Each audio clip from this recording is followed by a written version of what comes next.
Hello, everyone.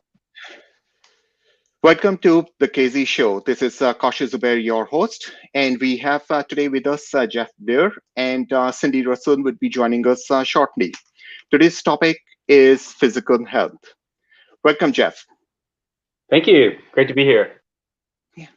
So, Jeff, tell us more about physical health. Like, how do we measure it? What are the parameters? And when you look at your the people that you serve, you have been a personal trainer for over 20 years. What do you actually see? Yeah, so from my perspective, I'm looking at it from a health and fitness perspective as opposed to maybe like a public health perspective, right? Where society has to be aware of certain issues with, as we're experiencing currently, disease and,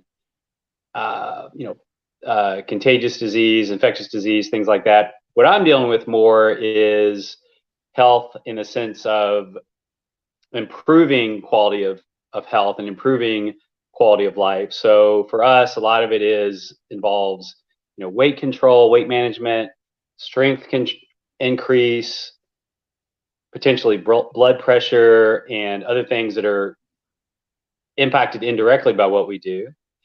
And along with mental health and cognitive function. So all these things kind of come together, and exercise is so connected to these different areas that it can really have an impact on those areas in a way beyond our typical medical model that we think of. So ours is focused primarily on exercise and nutrition to improve health. Okay, so tell us more about the exercise function. Like I heard that if you do 10,000 steps a day, you are going to be in good shape. What type of exercises would you do you recommend, or how does all it work? Yeah, so it's really important. I like to think of it in terms of a story. So if we think of being a kid, and when you're a kid, you're maybe out riding your bike and climbing trees and doing all these things that keep you active without even trying, it's part of your lifestyle. And then what happens for most people in their mid to late teens, that activity level starts to really drop off. So females drop off a little bit before males, but in the late teens, both men and women the activity levels have dropped. And so then people typically go to college.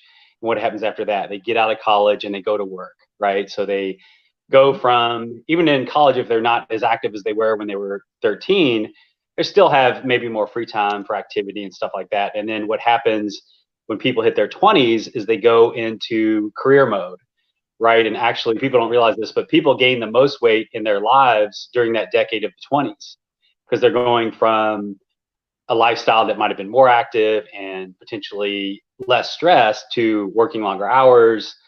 People are starting to have families. And so there's a huge change for people. I went through this personally where you're stuck in this office and you're sitting there all day. And there are many things that happen when you do that, thanks to your back, thanks to your other joints. And so that happens throughout the 20s. And then when people get to be about 30, what happens for almost everyone, usually slightly before 30, but by 30, this is happening with most people if they're not strength training, is they start to lose strength. And so from 30 to 50, people lose strength. And as they lose strength, then oftentimes joint pain comes in around 50 years old or maybe before. And when people lose strength, joint pain increases, then activity level decreases. So activity level decreases because it's painful, right? If something's painful, it's painful to walk or climb stairs or hike, you're probably not going to do it. Most people are going to avoid things that are painful.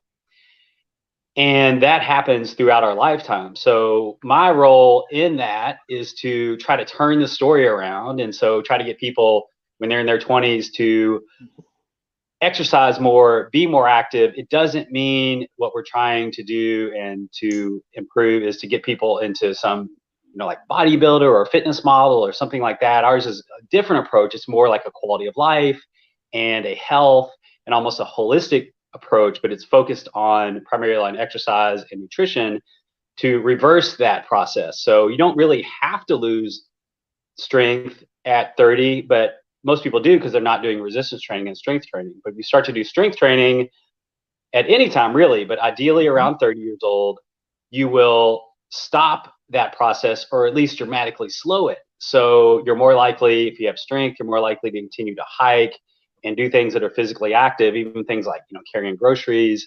And so activity level just increases, and that has a huge impact on all our health. So basically, that's the way I think about it. I think about like a lifetime story of people. And in America, typically, disease span, which is when people start to live with disease on a regular basis, where it becomes a huge issue in their life, starts around 63 years old. And the life expectancy of Americans is about 78. So people spend basically their retirement years often in disease span. So what I'm trying to do through strength training and nutrition and some cardiovascular activity is simply get people to put off that disease span, to get people to increase their strength, control a lot of health metrics that are controllable by behavior, and allow people to just enjoy life more. It doesn't mean, again, like I really like to emphasize that we're not really talking about trying to build people into big bodybuilders or fitness models. We're just trying to give people a higher quality of life where you don't have to deal with as many medical issues and these things that just limit your ability to do the things you might really want to do, like travel. Maybe you want to travel to Europe, right, and ride a bike, or maybe you want to go see the Eiffel Tower, whatever it is. Strength training and fitness allows you to do all those things that really make life worth living in many ways. Okay. Can you give us some examples of the people that you have worked with, how it has helped? And I'm assuming, I may be wrong, when you mentioned that it is like 30 years that when people start doing less strength training. I'm assuming that 30 is average age where people get married, they start having family, and all that stuff. So that basically kicks in to some extent. So there's less time to do the workouts and to spend time on his strength training. What would you suggest to people, like what they can do, and if there are any examples that you can provide in terms of exercises that people can do when they are in 20s, they are in 30s, they are 40s, like what exercises would match to maintain the strength that they need? Yeah, probably the most important thing to remember with all this is that in exercise, a little goes a very long way. There was a great study a couple years ago that showed that 39 minutes a week, not a day, a week of strength training can allow people to improve their strength. And hi, Cyndi. Cyndi just joined us. I'm back. Welcome back. Sorry. I'm sorry. No worries. You made it. We're glad. So catch me up. Yeah, I'll just finish this answer and then maybe we'll go to the next one. Mm-hmm. So people, like I said, it's real important to understand that as lifestyles change, maybe ideas about fitness might need to change. As you were saying, people, as I talked about earlier, when they're really young, they don't have as many obligations. When they get in their 20s, they start a career, typically maybe around 30, they start a family, and all these things infringe on their free time. So the idea is, like I said, a little goes a long way. 39 minutes of strength training can increase strength for someone, and any amount is good. I think it was the CDC recently came out with, they have guidelines about how much activity you should do a week, but they recently came out with a real important thing that I think they haven't been strong enough about, and that is that every little bit counts. So I just think sometimes people have this idea that they need to work out 2 hours a day to get a benefit, and you really don't. If you work out 2 hours a week, you can get a huge benefit. And like I said, my focus tends to be on strength, because what happens, again, like as people age, simply muscle atrophy causes a loss of strength, which causes joint pain frequently, and that causes a lowering of activity. So little things like walking and hiking and things like that, push-ups are something that's really good. A body weight squat, or someone might think is a deep knee bend, something in the past. But when it comes to strength training, it's hard to not have professional guidance. And I know this sounds self-serving since we have a personal training studio, but it's true. I mean, there are some potentially some apps to use, and I'll talk about that in a little bit later. But it's hard to replace that initial coaching. you get that initial instruction where you have somebody to give you feedback. And there are some apps and some technology, and I'd love to get into some of the new technology pretty soon, because we are in the brave new world of fitness technology. It's an incredible time when so many things are available. But to have at least one session with a personal trainer or someone that that's an exercise professional to show you how to do basic exercises, I would recommend that for most people. So, but the basic thing with what we focus on is basic strength training, strengthening all parts of the body, and then we encourage people to look for different cardiovascular activities. And with that, oftentimes I really encourage people to think about something you like. If you like to dance, then do a dance class. If you like to hike, do hiking, because there's tons of behavioral research that shows if you like it, you're much more likely to continue it. So with strength training, there aren't many substitutes for the strength training, really. There are different forms of strength training, but with the cardiovascular activity, there are so many different ways to do cardiovascular activity. And I really encourage people to look for things that they like to do with that. Okay. How does it relate to the productivity of an individual? Yeah, I mean, again, there's tons of research on that. I write an article for the local paper here, and this month it was on productivity and exercise and how exercise improves cognitive function. So tons of studies showing that on the days that people work out, they're more efficient, they meet deadlines better, they are more cooperative. So the grumpy person that they're dealing with on a project, they can deal with them better. There's less anxiety. Mm-hmm. There is higher cognitive function, better memory processes. And here's a real interesting thing. The cognitive issues that happen with aging, those are the most responsive to exercise. So what basically, and there was a study today I was reading talking about that a correlation between leg strength and cognitive function and brain health. And why is that? Well, when you have strong legs, again, you're more likely to hike, you're more likely to just go for a walk, you may be more likely to ride a bike, and all these things basically allow blood flow and other things into the brain, and that keeps the brain healthy. So I'm a strong believer that strength is the core of everything. And then out of that, there are a million different options. So strength is kind of the foundation of health. I believe that. And there's even a lot of research showing that strength is a huge predictor of mortality. Mm-hmm. And some people believe it's the number one predictor, even more than cardiovascular health. And there's some research on that. So, but it's amazing what strength can do, or the loss of strength can do to someone's lifestyle. And I can give you my personal story is that my dad had his first heart attack in his 40s. And I saw that, and I saw what happened to his life. I saw what happened to his career.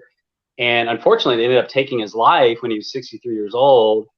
And, I think back on that and I think, maybe he didn't hear a message from someone talking about the importance of health and fitness. And we had 5 kids. He was a lawyer. He was very career oriented.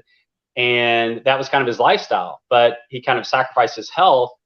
And so that was a huge motivation for me. It had maybe the biggest impact on anything in my life. That's that experience, watching him go through that. And so to see that, and to see that it doesn't have to be that way, because you don't need that much activity to get positive results and to help to combat some of these challenges of living in a modern society. If you're a parent and you have kids and all these challenges that come, that so many people experience and don't really have a clear solution for it. Okay. Cyndi, in your experience, you have over 25 years of experience as a personal trainer, and you have run your own gym and other things that you have done. What are the things that you feel that people are hesitant to do? Why working out is a chore? That's actually a really good question. I think there's this thought in our current society that to avoid anything that makes you uncomfortable. And whether that's actually getting into the gym, whether it's actually working hard, whatever, that maybe they don't actually know what they're supposed to be doing. It's one of the reasons, as Jeff mentioned, it's really important to work with a trainer or a coach or even someone to design a program for you. Everyone has individual needs, and a well-versed personal trainer can address those needs and get you the results that you're looking for while giving you what they know that you need at the same time. Because I know Jeff spoke a lot about strength training. One of the things that hasn't been mentioned yet is longevity, because we know that studies show us that working out on a regular basis increases our lifespan. But who wants to live longer and not be strong, not be able to enjoy their lives? And that's where the strength training comes in, because it increases your balance, it increases your coordination, you're less likely to fall or have accidents. All of these are super important when it comes to working out. But what I think makes people hesitant to come into the gym is I think most people just don't like feeling uncomfortable. There's a lot of gifts in being uncomfortable. Yes, definitely, Yeah, definitely. there's a lot of gifts in struggle. People don't like to struggle. We're kind of hardwired to avoid the struggle, right? Because it doesn't feel good. But that's where the rewards are. That's what I think strength training shows us. Yeah.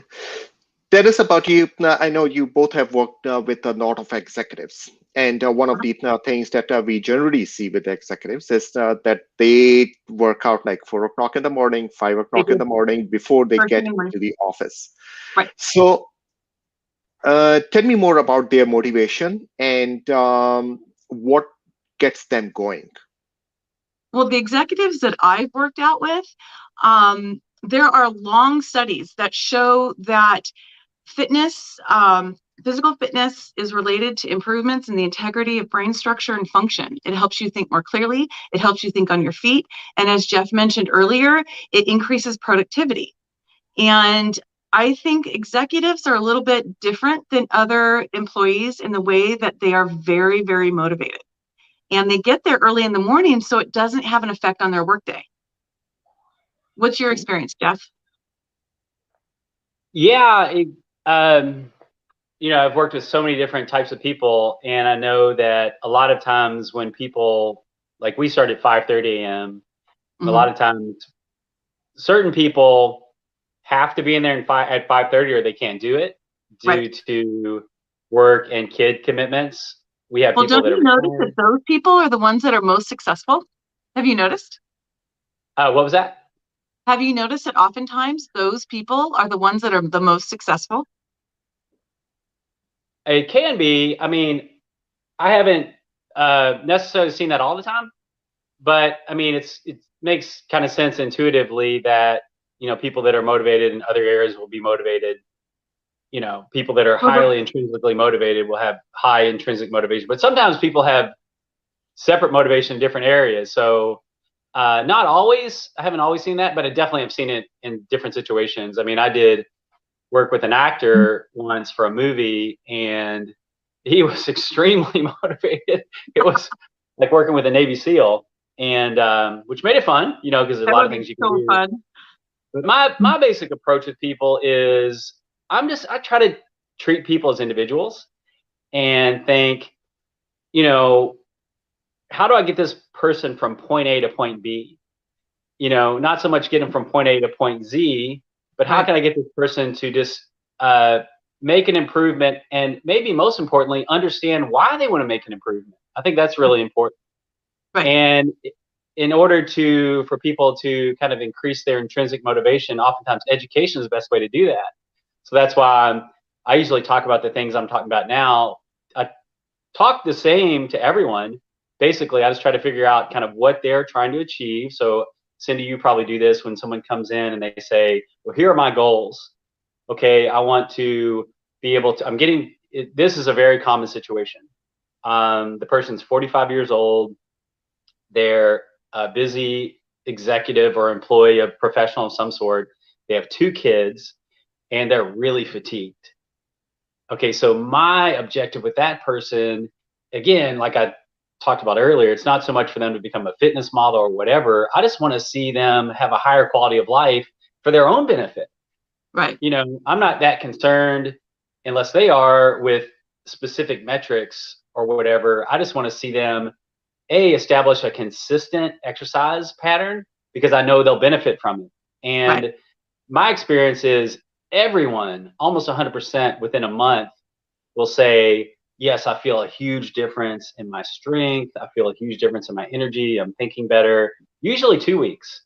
Right. What Um, we're really talking about is quality of life. yeah, And I quality of think, life. And I think, the question was asked earlier, and I think, the behavioral research is about, so to the extent, the way I describe it is most people see exercise as like a 100 or 1,000 foot wall, right? And it's hard and it's difficult. And the behavioral research that I have followed says do whatever you can to get that wall as small as possible, right? So they don't necessarily have to be working out, don't have to have these huge specific goals. They don't have to be working out every day. Let's just get them started. Now, some people want to start at a higher level. That's totally to the individual. But some people, like that person that I said that came, that's the 45-year-old person that's really tired and has no energy and is not feeling good. And the quality of life is really down. And it's kind of like they're sinking, kind of the way my dad was. That person, I would just want to get them active. I just want to get them working out consistently. And then once that happens, it's kind of like a virtuous cycle or a snowball going in the right direction. right, They start to hopefully feel better. they start to feel good. They start to eat better. But I Yeah, think what Kashif was saying, the person that's willing to get into the gym at 4 o'clock in the morning, 5 o'clock in the morning, before work, before a full day, those people tend to be a little bit more driven and are willing to do what they need to do to get to where they want to go. And so whether that's to feel better, give them more energy, to increase their quality of life, or as you were talking about before, increasing their cognition, their ability to think, and increasing their performance overall. So I think the person that's willing to do whatever they have to do, they're the ones that I think at the end of the day are more likely actually to stay consistent and keep going. And I think that addresses the question you asked about the executives. Yep. Definitely. And there's another question related to that, what role does diet and nutritional choices play in living a healthy life? Oh my gosh, it's so important. Jeff, do you want to start? It's so important. It's half the equation. It's probably, well, other than getting moving, yeah, like Jeff said, it's just get moving is the important part. Consistency is more important than anything. And one of the things that drives me crazy lately, it's my little soapbox lately, is when trainers say it's calories in, calories out, because diet, nutrition, and lifestyle have so much more to do with more than just calories in and calories out. It's the quality of calories. And I think we all know this, if we eat like crap, we're going to feel like crap, right? What do you think, Jeff? Oh yeah, I like the If you eat expression good "it's food, you hard feel to good, right? outrun a bad diet." That one, I always like that one. You Yeah. see sometimes people. Go ahead. Oh no, I was listening. I think diet has so much to do with feeling good and having good energy. Yeah, I mean, definitely, no question about that. I was saying there's a famous quote that it's hard to outrun a bad diet. Yeah, So 100%. yeah, they always have the question, especially when it comes to weight loss. How much of it is nutrition, how much is diet? And I can say honestly, before I got in the fitness field, I always figured it was about 50-50. And I think most people probably think it's about 50-50, but I think it's probably more about 80% nutrition and Mm-hmm. 20% exercise for I weight agree. loss. Yeah. Now, for that one individual thing, it's much more weighted towards the nutrition side rather than the exercise side for weight loss. And I have a lot of things I can talk about nutrition if we want to talk about that a little bit, the importance of protein. And Cyndi made a great point about it's not as simple as calories in and calories out. And I'll give you a great example about the quality of food. So when you eat protein, it has an appetite suppressant effect. Okay, so it suppresses your appetite, especially at breakfast. That's the most important meal to have protein. So studies show that if you eat protein for breakfast, you're less likely to have sugar cravings at night. Mm-hmm. Pretty Agreed. counterintuitive, right? But Mm-hmm. it's a research thing. And the other thing is that protein does in our body is there's something called the thermic effect of food. Okay, that means as a food is being digested and stored, it burns calories. And with protein, it's approximately 30% of our calories that we eat in protein are burned off during the digestive and storage process. With carbohydrates, it's about 10%, and with fats, it's about 5%. Now, it varies by individual foods, but that's a very rough kind of guide there. But protein is dramatically higher in that thermic effect of food. So the way I think about it is, hey, that's kind of free calories, because I like to eat, no doubt about it. But the protein has that the appetite suppressant effect, and also the thermic effect of food is way higher with protein than it is with carbohydrates and fat. So that's an example of Cindy's point of it's not just calories in, calories out. It's more complex than that.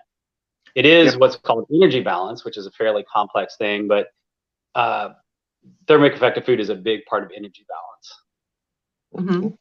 These days I hear a lot about, and there's a question related to it, that intermittent fasting has become very popular thing.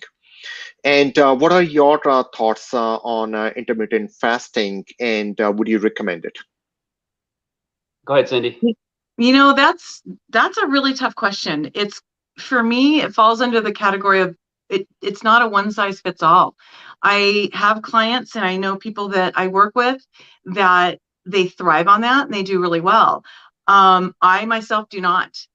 I know a lot of people who don't. I think it depends on your metabolism. I think it depends on your body and what your needs are. And you kind of have to go with what works for you. I'm more of whole foods based, where let's get back to basics. Eat food in the way that nature intended it, really, and how it grows out of the ground. So if you can eat foods that are as close as to nature, gives it to you, then that's going to be better for your body, and you get more of that thermogenic effect that Jeff's talking about. But in terms of intermittent fasting, there are certain people that I recommend it with and work with them on that, and there are other people who I don't. Jeff, do you have a hard stance on that? No, I mean, I think that's a great answer. There are all these different eating approaches, right? And so they all say this is the way, right? If you ever listen to them, they all imply that they're the only way, right?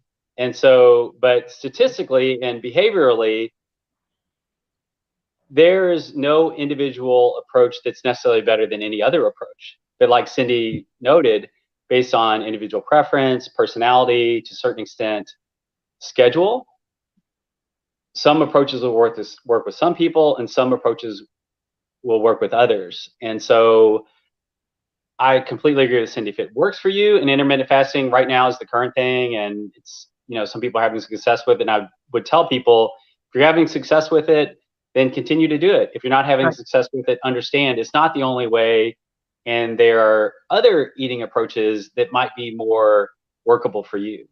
Yeah. So it sounds like there is definitely, it's to each his own or her own. That we basically have to study the body and figure out, okay, what is it there that people need from the physical workout perspective and nutrition perspective. Generally, if we talk about, say, right now we are in pandemic, most of the people are staying home, and they are going through challenging time in terms of doing proper workouts.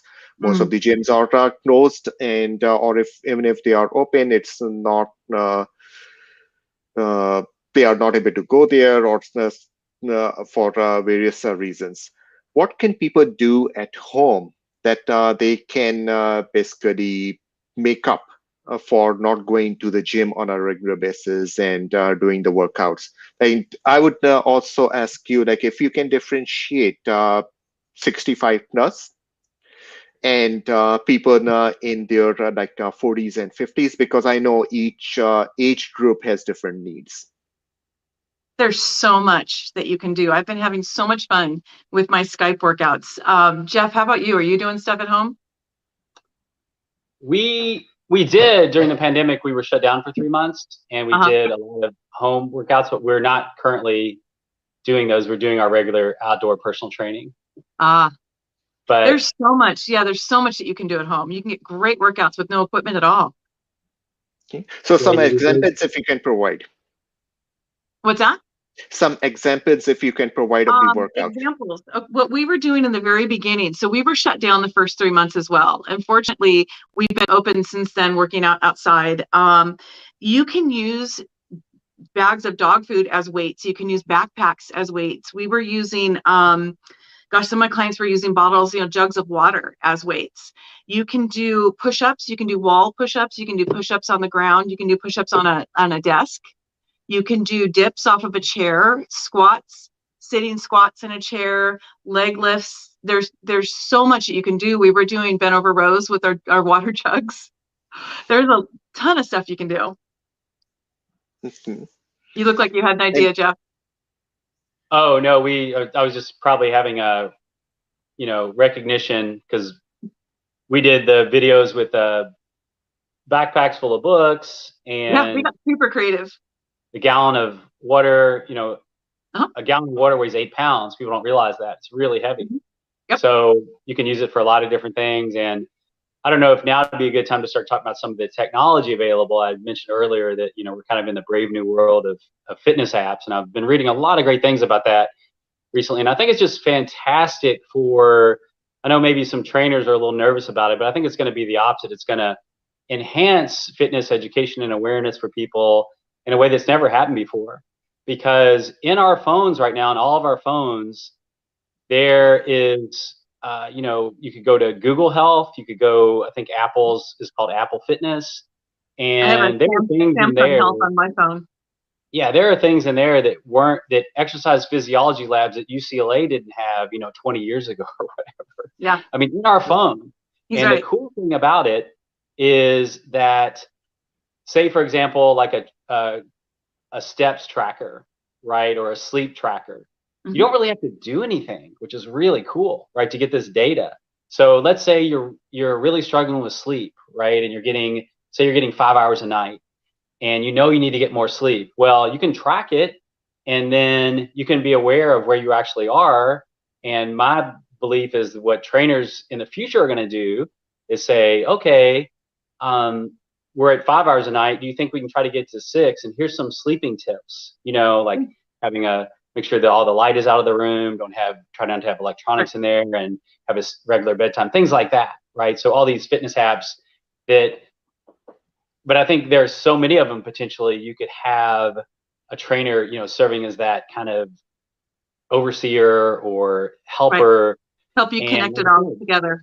Yeah, you don't have to do anything. It's in your phone. It's tracking it can track our steps right now. And there's so many other ones. There are ones for runners, there are ones for hiking, and those sometimes they require the hiking. I don't think they necessarily require any input, but some things require some input. Like there's one called, like any of the eating apps, right? So you can track your food, but you have to kind of input it. But some of the cool things, that's fun. That's actually fun. Talk about learning about calories. Yeah, that can be a very educational thing. Well, and there's watches out now that'll tell you when you're in REM sleep and when you're not, which gives you ideas of how much actual quality sleep you're getting. The technology is crazy. Right, and we know the technology is only going to get better, right? There's no doubt about that. It's only going to get better. So well, in 5 years and 10 years. I mean, in a sense, I'm as excited about the health implications of that as the fitness, right? So people that are, my heart often is most drawn to people that are really struggling with fitness, honestly. People that don't see it as being for them, right? People maybe because they're overweight or something, and they feel when they're in the gym, they feel uncomfortable or self-conscious.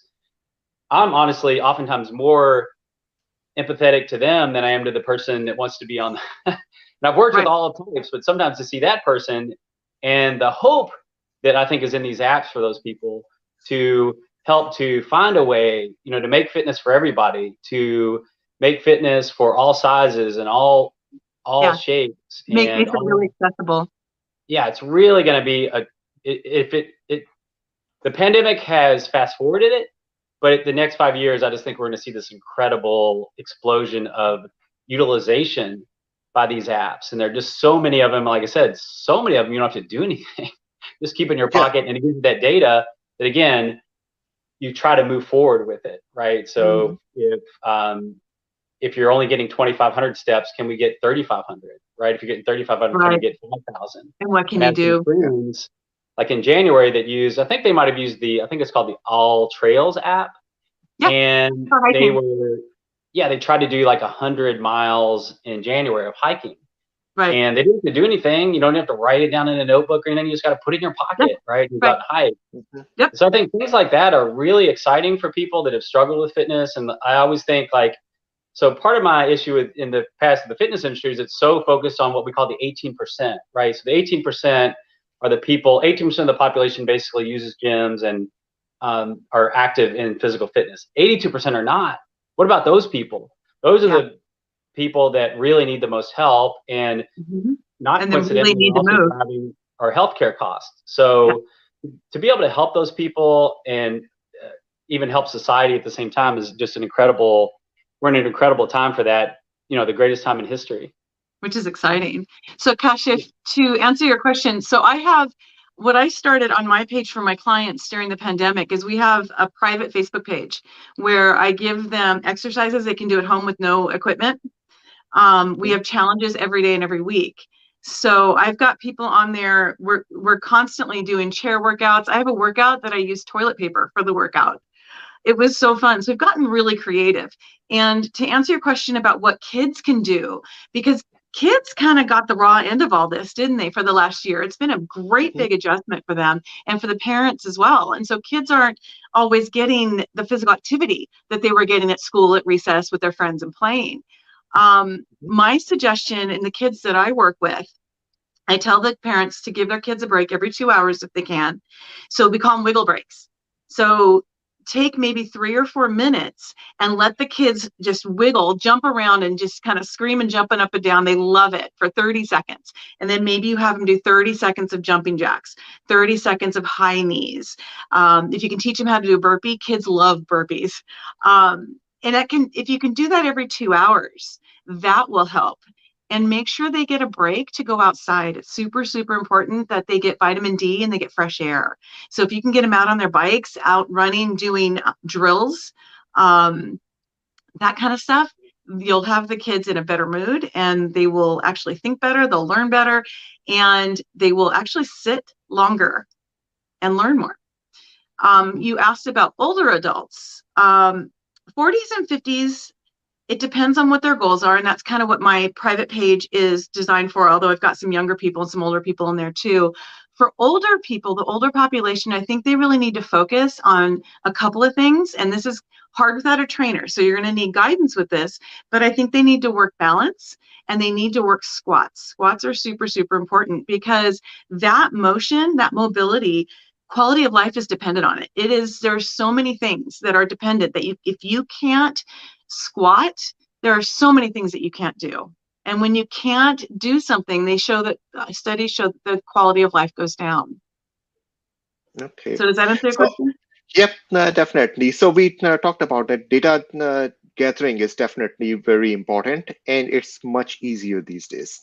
That we carry the phone and it captures all the information that we need about ourselves. He's so Would there right. My be little any free fitness app tells me to move my butt.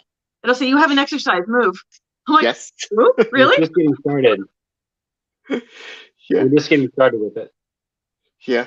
So are there any key performance indicators that you look into that there are 4 or 5 things or 10 things that you actually measure on every person that you work with? That you measure? What do you mean?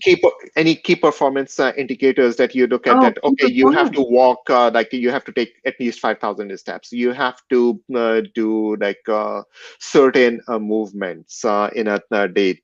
What is the data that you actually look at? You know when I popped in, Jeff, you were talking about just move for 20 minutes a day, 30 minutes a day. That's what I focus on my private page and with my clients. It's more about the consistency of what they're doing. I'd rather have them working out 30 minutes a day than, 7 days a week, than to work out 2 hours in one day and only work out twice a week. Does that make sense? It's Okay. more about the Yeah. consistency. And so I put challenges out, like daily challenges. And right now, the challenge for the week this week is I want my clients to move 20 minutes every day, don't care what it is.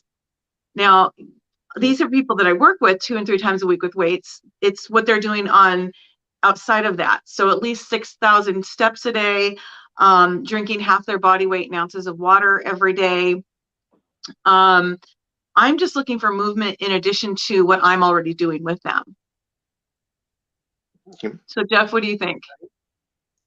Yeah, I mean, I think those are great, all great ideas, and a lot of it depends on the individual. Yeah. I mean, we tend to do something called a functional movement screen when people come in, and that's just basically to assess quality of movement. Oh yeah, And yeah. Yeah, you just kind of certain things you look at, like for example, when their hips get weak, which happens to a lot of people, the knees Right, tend yeah. to move. So when people are either doing squats or other things, you can look at certain things, and so some of that can get kind of complex. But I think the steps are a great thing. Mileage is a good thing to go for. Like I was telling the story earlier about the friends of mine that got all the miles in January. I was really excited to see that they were posted on social media, and I thought it was really cool because they were just out hiking and enjoying, the scenery and everything. But they're also getting this tracking tool that's telling them, getting this little pat on the back that you're getting all this activity. And like I said, I always go back in the core. So back to your question, kind of, I always seem like I answer my own questions instead of your specific questions. But sorry about that. But the biggest thing for me is strength. I think it's always going to be strength because, again, and sometimes there's a debate in the fitness industry: is strength more important or cardiovascular is more important? I think the answer is they're both important. But here's the thing: based on that thing I told you before about what happens to people as they age and they're losing strength, as people lose strength, muscle is what moves the body, right? And so as they lose strength, knees start to hurt, backs start to hurt, hips start to hurt, shoulders start to hurt. So strength training, we basically take the ideas of physical therapy and put it in what we call a preventative model, and we can avoid a lot of that pain, or at least minimize it, or deal with it before an injury happens. And then people can continue to hike and play tennis and run and do these things. But that's why I do think strength is the foundation. Not necessarily that it's more important than cardiovascular, because certainly, heart disease is still the #1 killer in America, and so something we have to deal with. But I do believe that sometimes we don't see the connection well enough with strength and staying active. We have clients that are cyclists, right? So stronger they are, the more you're going to enjoy cycling.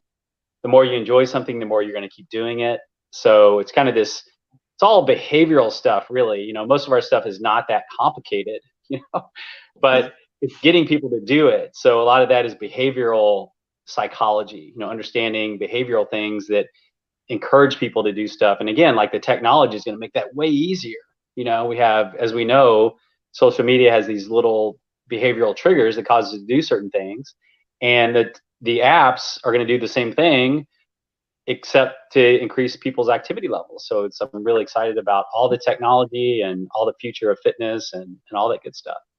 Well, I think you're right. You have to keep the structure strong to enjoy the things that you like doing. You're right. Yeah. So we were talking about doing his course and everything else. There was a question related to any suggestions to avoid knee problems. A ton. Do you want to take this one, Jeff? Go ahead, Cyndi. I talked a long time on the last one. That's okay. There's a ton of stuff that you can do. You've got to take care of your knees. Your knees are so, so important. Form, it comes down to form.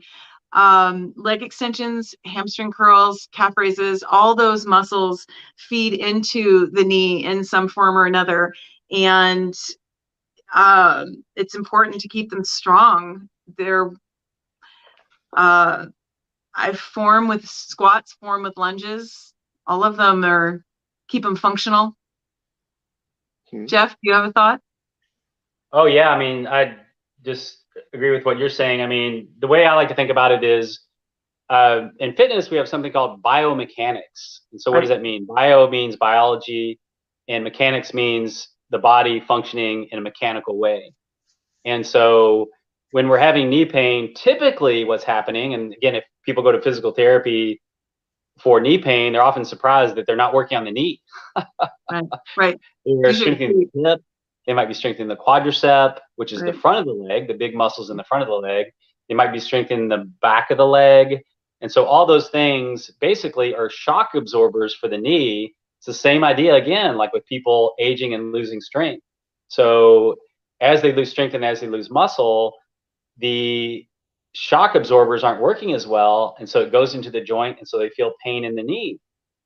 And it's not always that simple. Sometimes people do have, like, for example, an ACL injury. That's an actual, a tear that happens that requires surgery. But the knee pain that people experience on a day-to-day basis, our typical client that's 45 years old or 50, a lot of it's simply due to loss of strength. So there are things you can do in a workout that basically can dramatically lessen the pain, if not get rid of it.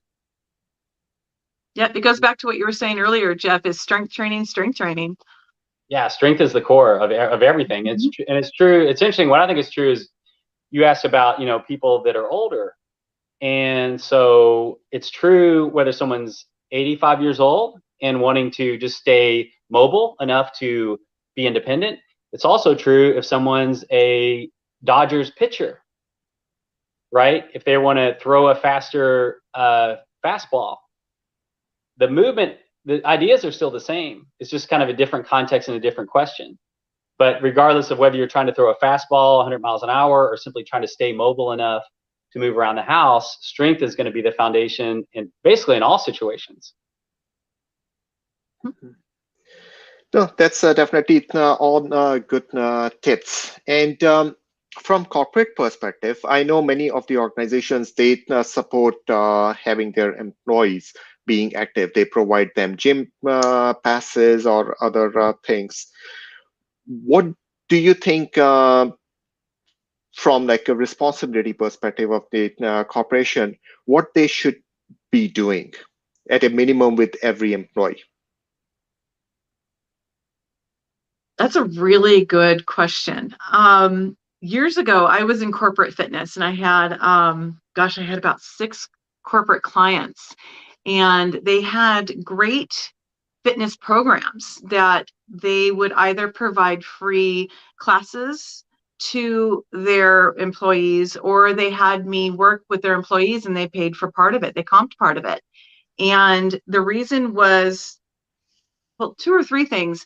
One is it creates more loyalty. So people are less likely to jump ship if or quit when they're offering, make lateral moves. They're more likely to stay in their jobs. So the companies would save money because they wouldn't have to rehire people. They also get, Jeff talked about this earlier, they get more productivity out of their employees, and they also have less sick days, improved moods, all of that.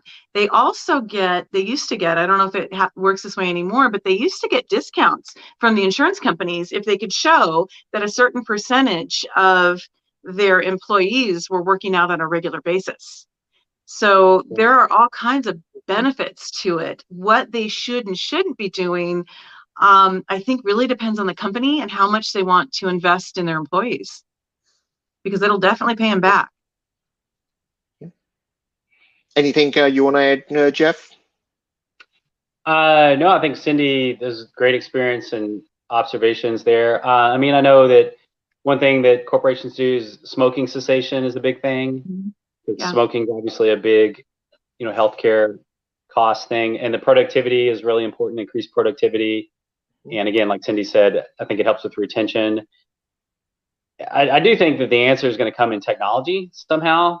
Again, like making it easier for people to kind of start at their own level and, have someone coaching them, but the technology just making it easier for people, because in corporate healthcare, just like in the United States, the biggest cost drivers are the people that are, the least active, and or, these other various behavioral situations that are happening with the cost. So it's kind of reaching those people. I think that's the struggle. And I have friends that are in corporate fitness or in corporations, and the corporate wellness is difficult for them at times because it's getting people to do it, right? So that's something that hasn't been solved yet. So, but I'm I'm optimistic that it will be.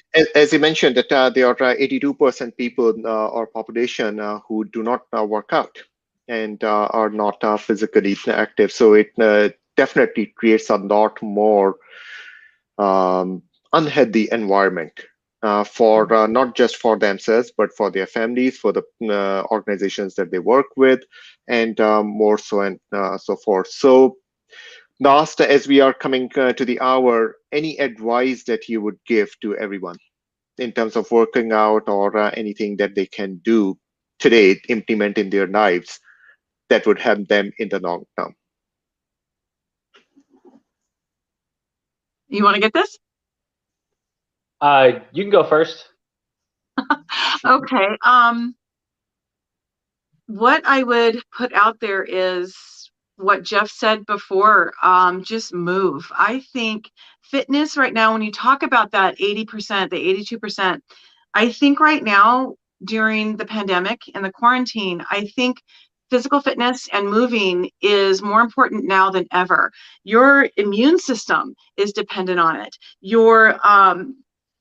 Your mood, the people of that 82%, they're more likely to get sick, they're more likely to have heart attacks, they're more likely to suffer from depression and anxiety. And you add all of the stress in the world on top of that, I think it's really, really important to move at least 20 minutes a day. I think it's really, really important to get outside at least once a day, get the sunshine, feel the fresh air. It's important to connect with people. It's just like what we're doing here. FaceTime, if you can connect with your friends, connect with people so that you don't feel quite so isolated. In terms of working out, I think walking, running, hiking, like you mentioned, the hiking app, that is one of the best things that you can do for your health. You're not only exercising, you're getting outside, and most of the time you're with other people at the same time. So strength training, I think, is the basis of everything. You have to support the structure. You have to get the strength in the structure. It will not only speed up your metabolism, it will make you stronger, and it will make you less likely to get injured, and it'll help create more balance. So I think all of that is important. And what you can do now is just move 20 minutes a day. Find a trainer, find an app, hit me up on Facebook, whatever works, but just get yourself out there, get yourself moving. Jeff, what advice would you give to our listeners? Well, the biggest, and I agree with everything Cyndi said, that was great. And I really enjoyed being on here with Cyndi and hearing all her thoughts. And it's been great being here. So the main thing I would offer, as I've mentioned this a couple times before, is you can't really start too small. And I'm not discouraging people. If you want to start a big program, that's fine. Do whatever you feel comfortable with. But if you feel like that it's too small, it's not. And I'm going to tell you a story to kind of illustrate this. I've already told you a story about my dad, and I'm going to tell you a story about my mom, because I know she'll be watching. But I'm really proud of her too. So, hi, Mom. Yeah, hi, Mom. My mom basically, had never exercised in her life consistently. I know that. She had 5 kids and was busy raising us and working and, paying for us to go to school and all that stuff. And so when my dad passed away, she joined a gym and I don't think she'd ever been a gym member. Joined a gym and joined with my aunt, and they both would go to this gym and work out a couple 3 times a week. And afterwards they would go to lunch and became this. So they had that, like Cyndi was talking about, that connection, that social connection. And she got a trainer, and the trainer gave her some good guidelines on what to do. And then she just built that habit of doing it. And again, she was in her 60s. She had never worked out in her life consistently and started in her 60s. And now 13 years later, during the pandemic, she, her gym was closed. And so she was really feeling down and, losing, lost some strength and was feeling that. And she said that she started to go back, at a certain point, back where she is. And last week I was talking to her and she said she worked out 6 times last week. I'm like, Mom, you're working out more than me. Wow. Yay, Again, Mom. Go, and Mom. I can't tell you how many times I've had variations of that story where someone starts really small and then they just start building and building. Again, like my mom is now in her 70s and she worked out 6 times last week, and she's doing cardio and strength training, and she's is now saying that, how much she missed it before, and now she's back into it. She feels like a new person, getting her strength back.